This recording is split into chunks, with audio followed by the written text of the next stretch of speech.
If you're interested in writing a book, make sure it's got the keyword of inspiration. It could be living inspired, inspirational stories. Make sure when you're giving a lecture, it's got to say inspiring.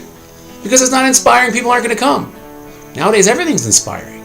But we know you can't live on inspiration alone. Just imagine that you're walking in the forest, walking in Algonquin, walking in a place where there's no cell phone, there's no flashlight, and you feel hopeless. All of a sudden in the distance, bam, you see the lightning. For one moment you have clarity, you have vision, you know where you're going, and then darkness once again. That's inspiration. Inspiration is not when everything's lit up all the time. Inspiration is that one moment, that one opportunity when you have clarity, and then it disappears. This week's Parsha, Parshas Emor, tells us how to deal with inspiration. This week's Parsha highlights all of the festivals that we celebrate during the year, with a special focus on the 3 pilgrimage festivals. You can imagine 3 times a year you got to pack your bags and get going to Jerusalem to celebrate Passover, to celebrate Shavuos, to celebrate Sukkot, all in Jerusalem.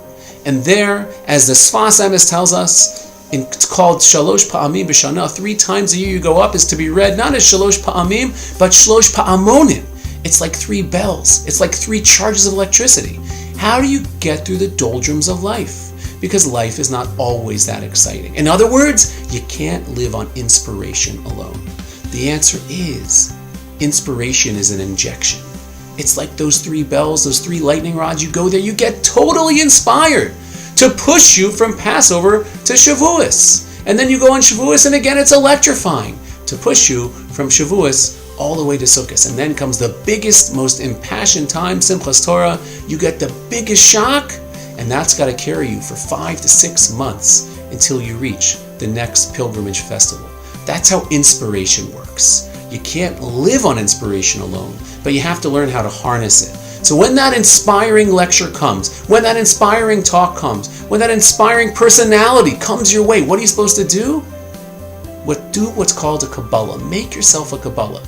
Do something to say, I'm going to actualize the energy. I'm going to live differently in a very small way to make a difference, to really allow the inspiration to fill me and to persevere.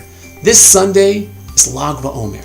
We celebrate the life, accomplishments, and achievements of Rav Shimon Bar Yochai. He brought to us the Zohar. He brought to us the way to live mystically, and many of the tradition of building bonfires and dancing around. It's very worthwhile to go and to dance and to enjoy and to connect. Remember, it's inspiring. During this time, the death of all the students of Rabbi Akiva, we have a beacon of light. We have hope. We have a future. Remember, stay inspired and live inspired.